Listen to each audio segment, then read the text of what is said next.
Okay, wait. I was very frozen for a hot second there. I apologize. No, it's okay. You're good. You're back with us I now. was like waiting for someone to talk, and I was like, okay, I don't want to leave this call, but I'm frozen. Okay, what did you say, Kelly? We're live now, so you can call the meeting to order. Okay. Call the meeting to order. Do you want to go around and introduce, since Brooke is new, to refresh her memory? Right, sorry. It's just, It's okay. I don't know if my computer is lagging. But, okay. Hi, Brooke. Welcome to the Economic Resilience Subcommittee of the Economic Development Committee. Tristan Marino here, if you hadn't already met me. I work for Precise Systems, St. Mary's County, local. And yeah, welcome. I don't know if Elizabeth, you want to go next? Sure. Brooke, this is Elizabeth. I'm the overall chair of the EDC, just a member of this subcommittee, though. I have provider for work's been a local of the county for the past 32 years and am a analyst on base with JSF. John, did you want to go next? How's it going? I'm John Barr. I am the secretary of the EDC, also a long member of the county, and I'm a contracting officer up at Andrews Air Force Base. And I got on the committee the same time as Tristan, so we've both been on about a year and a half. And I'm Lisa Colavito-Creason. I am vice chair of the EDC, and I am a business consultant with Small Business Development Center at the College of Southern Maryland. And Brooke? Awesome. Yeah, I remember everybody vaguely from the quarterly meeting. What was it, about a week ago? Last week? So, but hi again. I'm Brooke Higgs-Turner. I'm a financial analyst down at PAX. But yeah, I obviously just joined, so I'm really excited for the opportunity. Looking forward to working with everybody.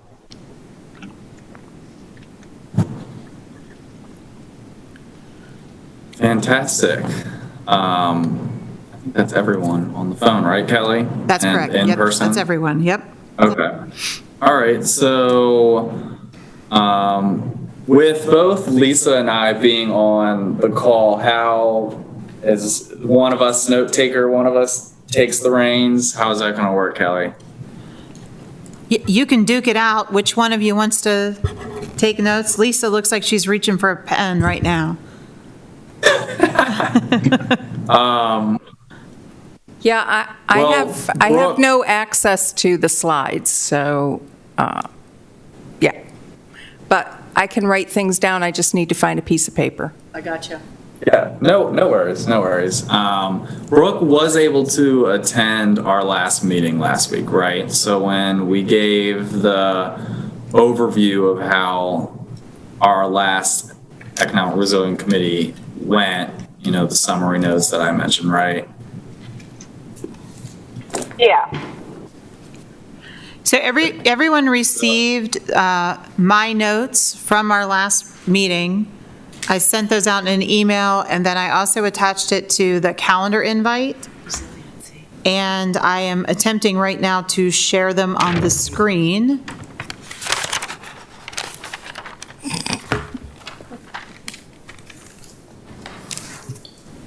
Do you guys see I those? can see them. Yeah. Yes. Yes. Oh, okay, well then there you go. Right.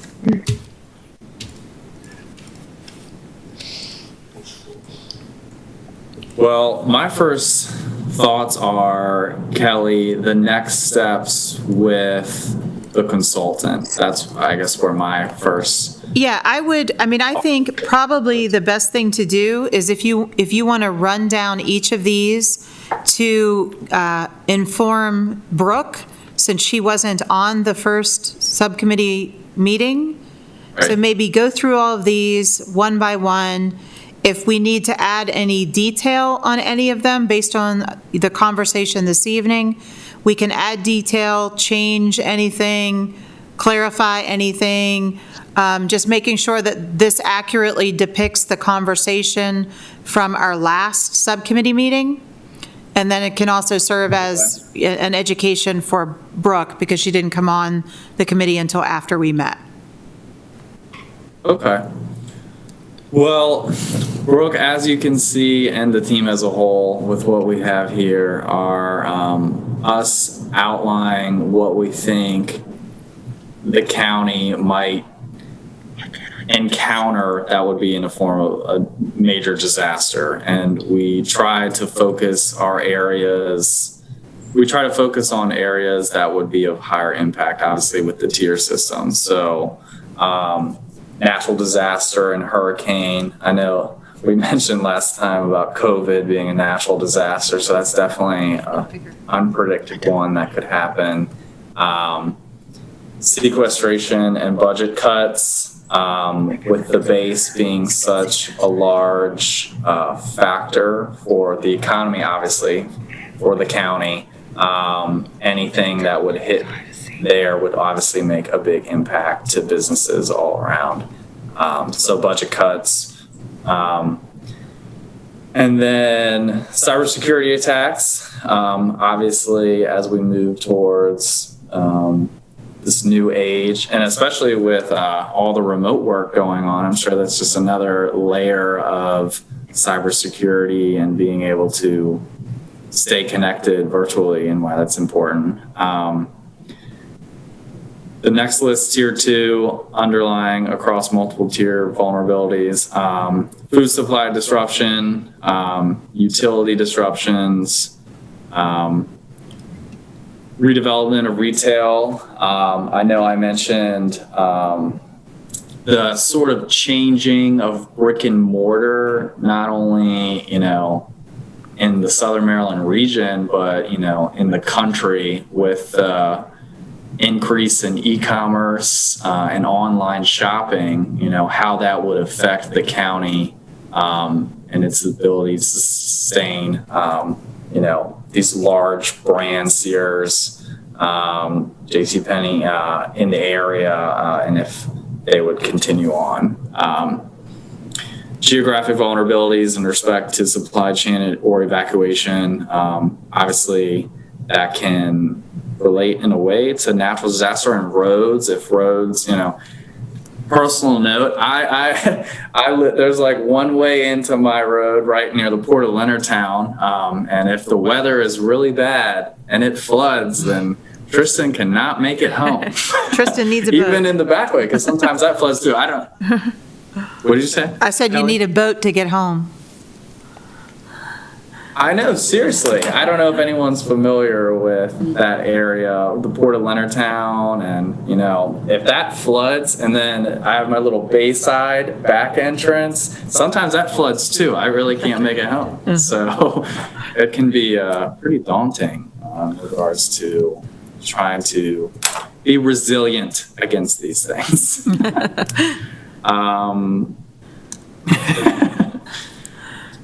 So desire to develop a resilient plan that aligns with the St. Mary's County COOP. Warning signs of downturn. What are the early warning signs, economic indicators? I don't know if you have any other notes past that, Kelly. Nope, that's it. Okay. But mainly in our last meeting, we tried to cover the importance of the county being resilient against these type of disruptors or factors. And the important thing was not to lose focus of what we might think would be the major issues, I guess is what I'm trying to say. And so we narrowed them down, obviously putting them into tier systems.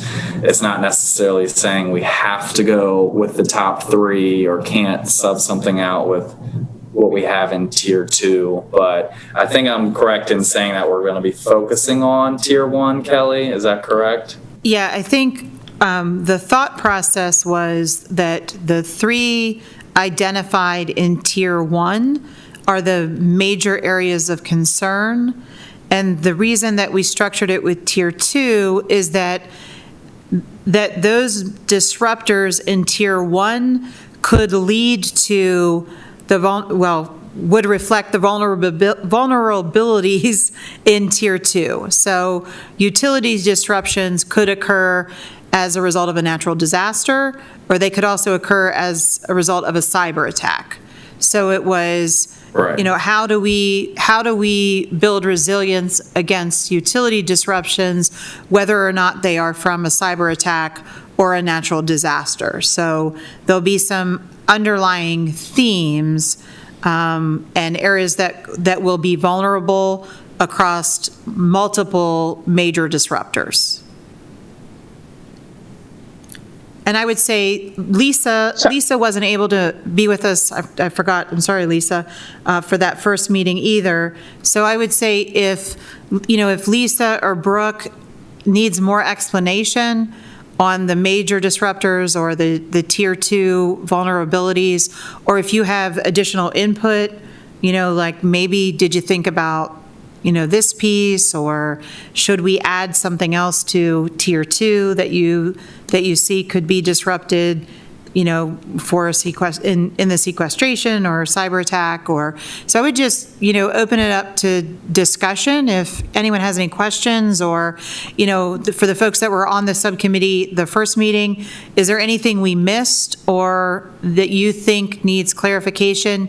I know that John brought up the cottage food industry, value-added food processing. I tried to capture that within the food supply disruption and further local processing of locally grown food. So John, if that doesn't capture where you were trying to get to, then I'm happy to clarify that component as well.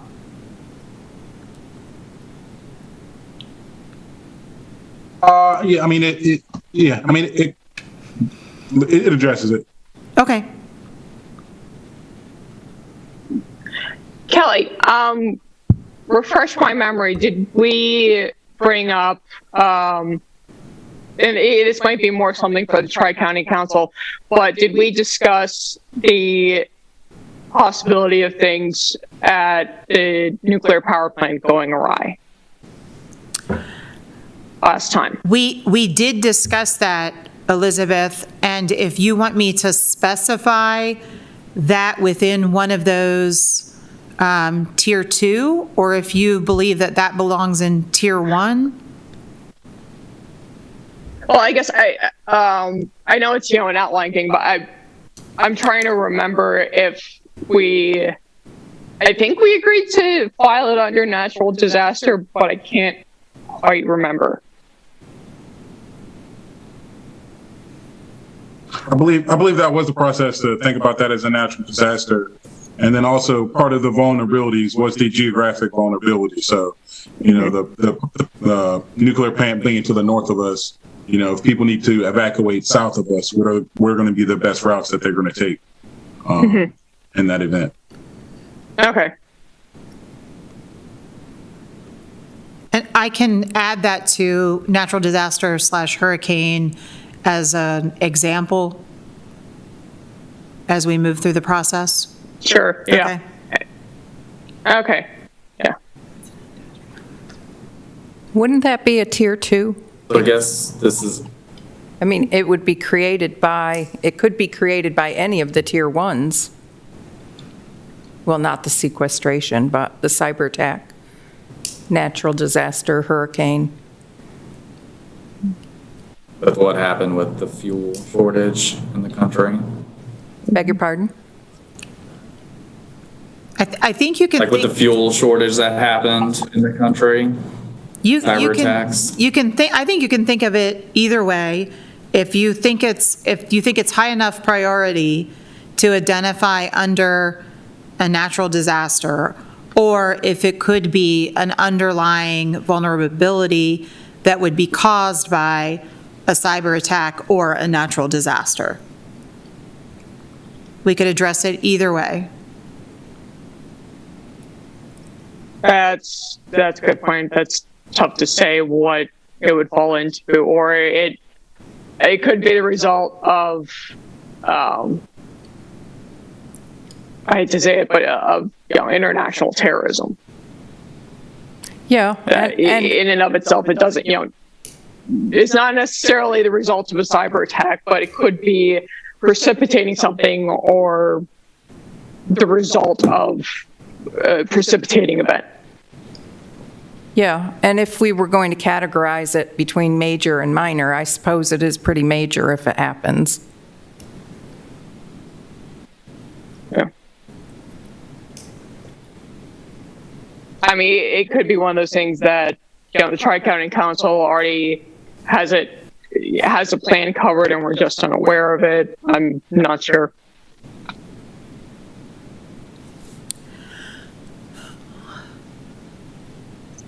We could, So, under tier 2, where we say desire to develop a resiliency plan that aligns with the St. Mary's County continuity of operation plan, we can add, if you believe that Tri-County Council has addressed it in a resiliency plan or I have evacuation no idea. plan, we can just add, that to that qualifier. So we align with St. Mary's County continuity of operation plan, but also the regional continuity of operation plan, i.e. Tri-County Council. Okay. And then that might keep it on our radar. Sure. That if it needs to be addressed in more detail, then we'll tackle it. And that we can. That works. I can go back and talk to John Hartline and see if they have addressed it, and then bring that information back to the committee. Okay. Yeah, that would be awesome. Thank you. Okay.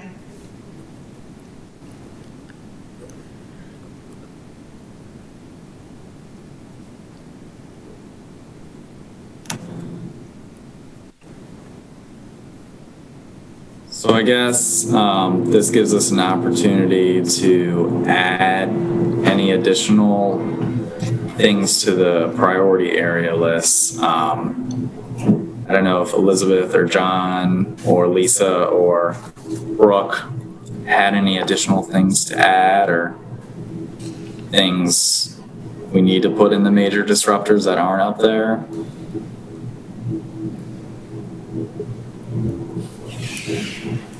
I don't have anything to add. Nor do I. And you're good. Yeah, you guys hit all the major nails in the head. It's good.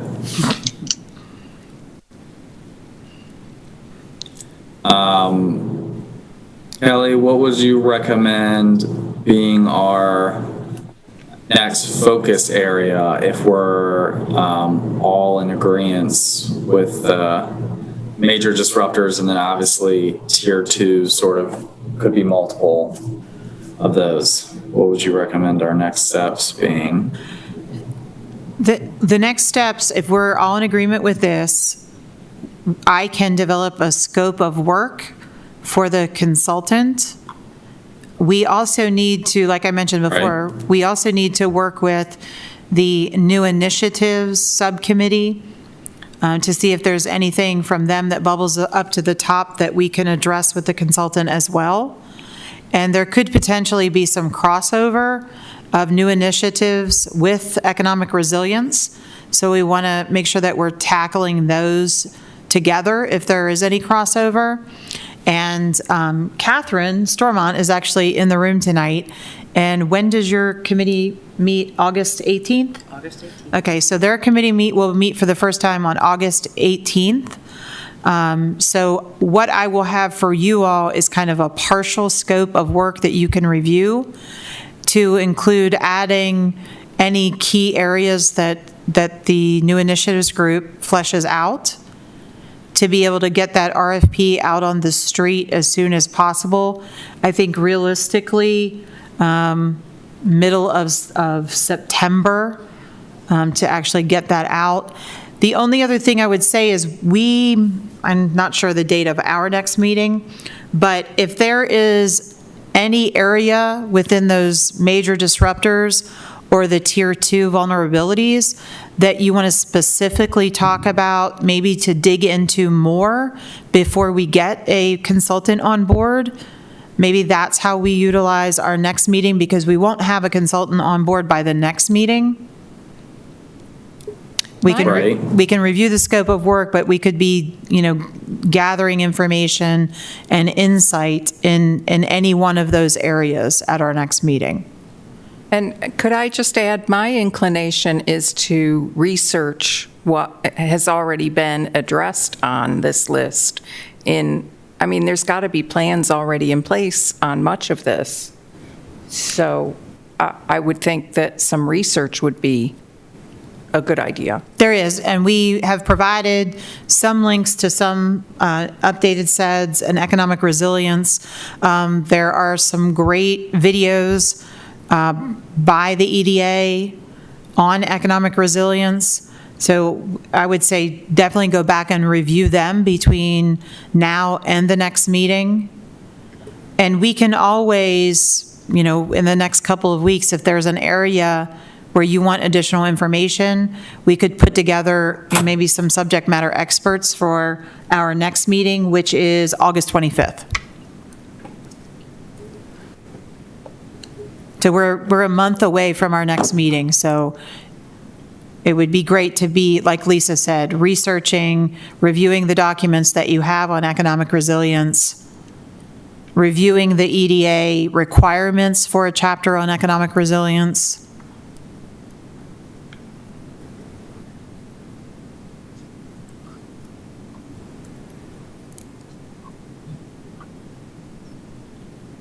All good points. I agree with that. I assume everyone else on the And I would say committee if any of you come agrees to do across, some any of you come research. across some documents or information that you think is helpful, send them to me and I'll distribute them out to the committee.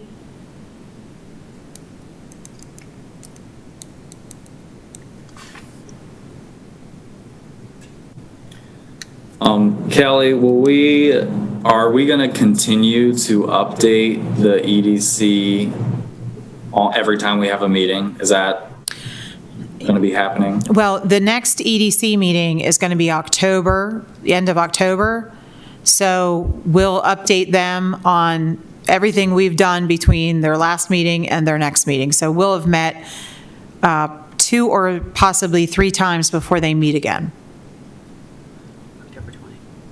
October Okay. 20 is the And I'm next curious, EDC. as you mentioned, okay.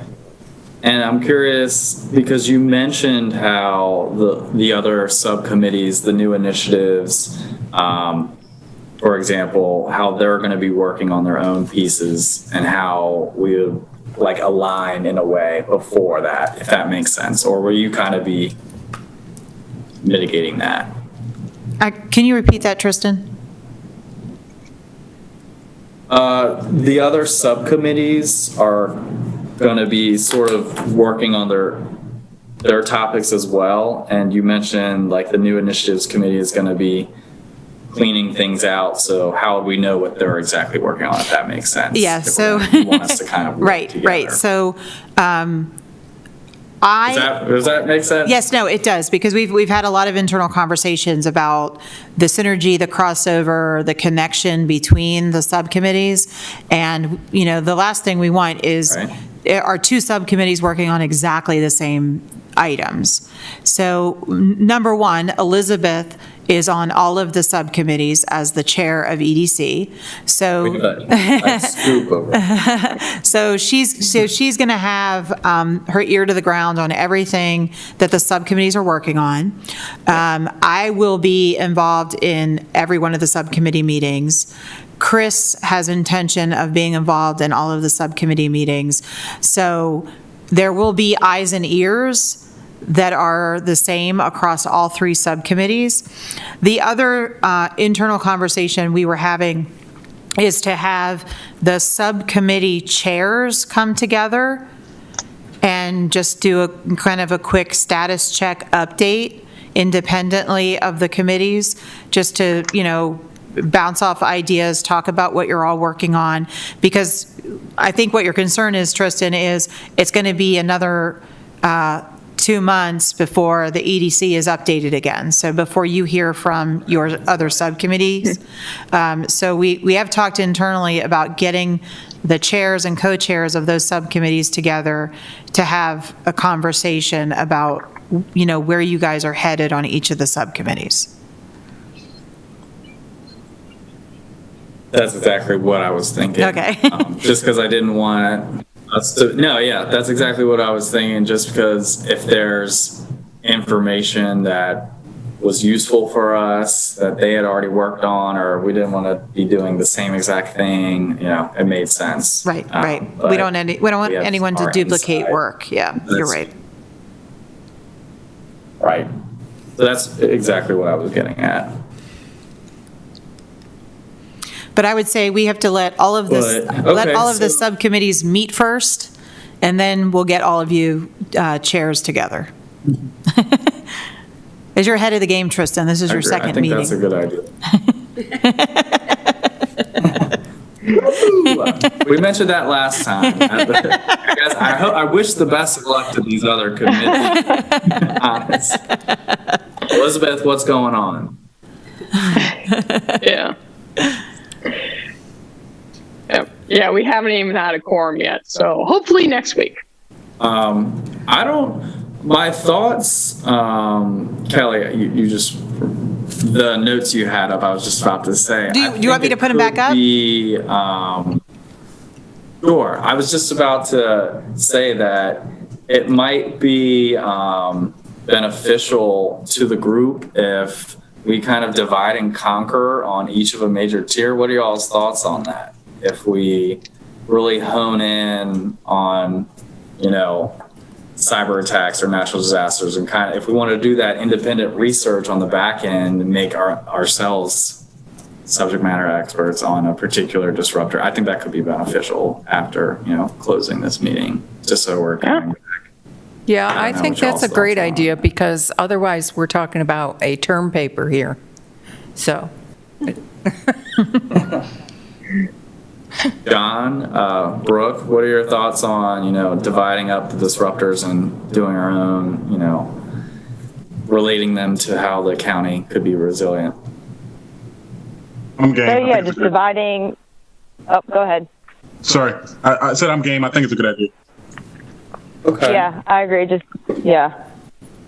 How did y'all want to divide these up? I know Elizabeth's on 3 other different committees, so I'm not saying you're welcome to do research too, Elizabeth. But I was actually thinking of covering the early warning tools and economic indicators okay.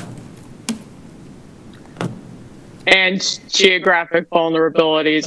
The Land Use and Growth Management Department has a lot of resources online just to covering, what the 100-year floodplain looks like, the 1,000-year floodplain looks like, what, when they issue a coastal flood advisory, what areas are affected versus the storm surge that we had with Isabel was closer to 16 feet, and kind of the areas that impacted. Perfect. Okay, I think that's great.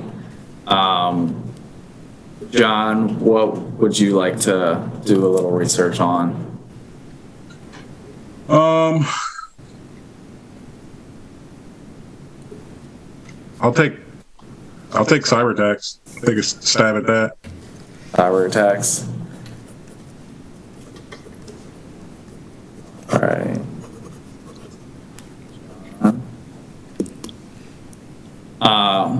Brooke, I know not too many options left, but there, you could pick any of the, I think researching the underlying across multiple tiers would be fine as well. You said researching the what? I'm sorry. No, if you didn't want to take, sequestration and budget cuts, if you wanted to look at one of the underlying tiers. It doesn't matter to me. Like I said, I'm not picky. It all has to be looked at, right? So. Yeah, why don't you check out we haven't selected the food supply disruption. Is that fine? Yeah, that's actually perfect. Perfect. Lisa, did you want, I was going to select one. I don't know if you wanted to select one too. Yeah, I do. Go ahead. What do you want? What do you want to choose, Tristan? I assume Elizabeth's geographic vulnerabilities encompass natural disasters and hurricanes. Am I correct in thinking that? Or, Yes and no. That's a portion of it. Right. Geographic vulnerabilities is, to put it, Captain Obvious, really is geographically dependent, depending on where you are in the county, whether, you're on the ridge of the county or in one of the more urban areas versus one of the more rural, or even the side of the hurricane or the storm that we get hit with. okay. So, All right. Well, and I guess that means natural disaster hurricane's still on there. I know budget cuts definitely very important, so I'd want one of us. So if Lisa, you don't take budget cuts. I'd be glad to take then I those think I'm probably- sequestration and budget cuts, yes. Okay. actually, Oh, come sure. to think of it, I can take the natural disaster / hurricane as well. Well, I think Tristan said he would do that. Yes? Oh, sorry. Crap. My bad. No, it's okay. Okay. Well, Lisa, budget cuts? Yes. Yes. Yes, Lisa, budget cuts, yes. I know, no one wants to take the sequestration budget cuts. We're all like, hopefully not. They can't. But, okay, and then I'll take Tristan. the natural disaster Tristan. hurricane. Could you not hear me? This is Lisa. I can hear you. Hi, Lisa. Can you hear me? Yes, I can hear you. So I said yes, I will Yes. take sequestration and budget cuts. Perfect. Okay. It's raining outside, so I don't know if that's affecting any of my. Hopefully, it's not flooding where I live. Okay, so just a quick overview on what we all selected. Elizabeth's going to take the geographic vulnerabilities. John Barr is going to take cyber attacks. Food supply disruptors is Brooke. Sequestration and budget cuts is Lisa. And Tristan is going to take natural disaster and hurricane. Did I, And- Elizabeth, did I also hear you say you were going to take early warning tools, economic? Yes. Yes. Yeah, I've got those covered. Well, I think this is a great start and will be good, for our next meeting when we're able to brief each other and having an understanding of what the consultant would be working on is obviously going to be beneficial. So I think this is good to take home and do our own independent research. Kelly, thoughts? I think it's a great idea, and if we structure the next meeting to start with your briefs on your topic areas, and then Right. look at the scope of work and kind of give your stamp of approval on the scope of work for the consultant around the economic resilience, I think, and I would say do it in that order, because the additional information and detail around the subject areas may inform some of the scope of work. So I would say plan that first hour. If everyone does, a 6 to 8 minute presentation on high points within each of their areas, and then we can dig into the scope of work based on all of that information. I 100% agree, and I think it's a good plan. I agree as well.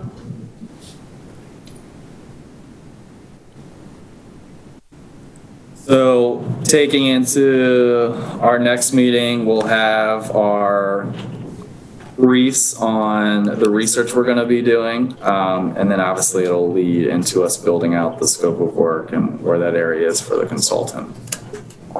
So, Kelly, did you have any additional updates for the group? I don't. I think we are on a good path. I love the idea of everyone taking a chunk and doing the research and reporting out at the next meeting. I think that that actually may turn into what you report out to the full EDC as kind of a guidance Right. to direct the economic resilience chapter.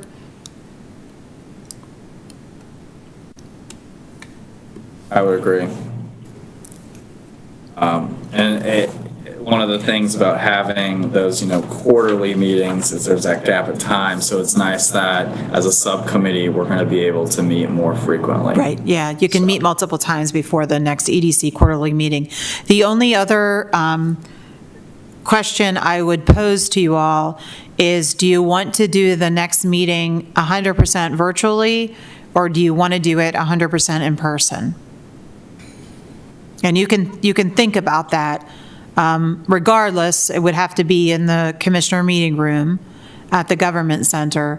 But if you want to do it 100% in person, we can accommodate that. I'm not going to say we need to vote right now, but I do think it could be beneficial to be in person when we're giving our briefs, if that makes sense. But that could just be me. I don't know. I'm down to do virtual, share screen. We could rock with it. But Elizabeth, John, Brooke, Lisa, thoughts on doing in person or whatever we can decide later? Well, I'm in person today. Lisa's voting in person. The other She's thing already is, voted. you can go back, you can look at your calendar, the date is on your calendar. And the thought process is that we would try to reconfigure this room a little bit just to make it more of, a group setting, that you're not all sitting with your backs against that large back wall facing out, that you're more in a conversation area. So just as an FYI, we've been thinking about that internally, ways to make it more conducive to you all having a conversation versus feeling you're talking out at an audience. But you can go back, you can check your calendar, make sure that you are available to attend in person before we make that decision. You said August 18th, Kelly. No, the 25th for Wednesday. us. August 25th for us. Yes. Let me check my calendar. Yeah, you've got it on your calendar. Yeah, you should have gotten an invite. And most likely the 4:30 to 6 p.m. probably. Yeah, we have to stick with that time because we have the room reserved at that time. We'd most likely have to change the date if we were going to change the time at this point. To a different time. Okay, all good things to know. Like I said, Yep. I don't know about anyone else. I'm at work. That's what so I'm we taking the call from work, grabbed the so- dates and times in this meeting as soon as we could and scheduled those out as far as we could. Well, Kelly, did you want to just follow up with the email and Yep. see what the group independently decides? And Yep. we'll respond to you via email. If we want to do it in person, we do an offline vote. Yep, that's exactly what I'll do. I'll follow up with an email and we'll see what the consensus of the group is. Okay. Elizabeth, did you have any additional thoughts or things to add before we meet again on the 25th? Not really, no. It's raining hard outside. I don't know if Yeah. you know that. Yeah, I have a window view right here. John Barr, any comments for the group? No comments for the group? Nope. Okay. Tristan, Brooke? Oh, yes, Lisa? you need an inflatable kayak. I'll tell you, it does not look good out there. Oh my gosh. Tristan, if it makes you feel any better, I'm down in, I guess it's considered Valley Lee right now, and the rain hasn't hit here yet. So if you jump off and head home, you might have a chance. Oh man. Yeah. Maybe drive through on my way home. Yeah.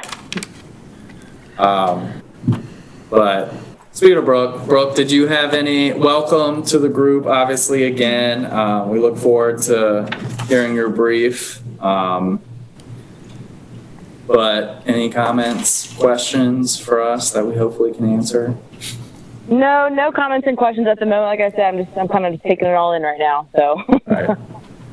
Well, welcome, and if you need anything, just let us know.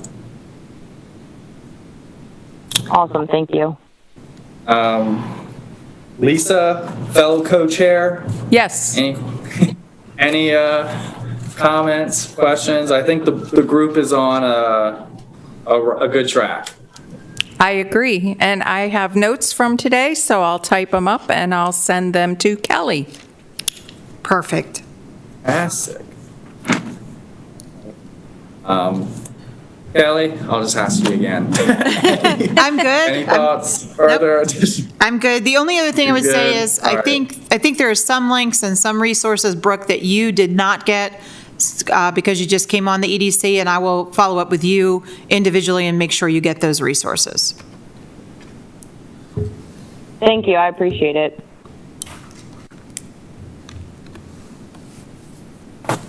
Okay, well, that concludes any comments that I have. Meeting Wednesday, August 25th, we'll decide if it's going to be in person or virtual. And then we'll get a better idea about what direction we're going to go in and what areas we're going to focus on with the consultants. So I think that's going to be good. But that concludes my comments. I'm sure this is the meeting call into order, adjourn. Someone want to make a motion to adjourn? I move that we adjourn. To adjourn. Thank you very much. Have a great evening. Stay dry.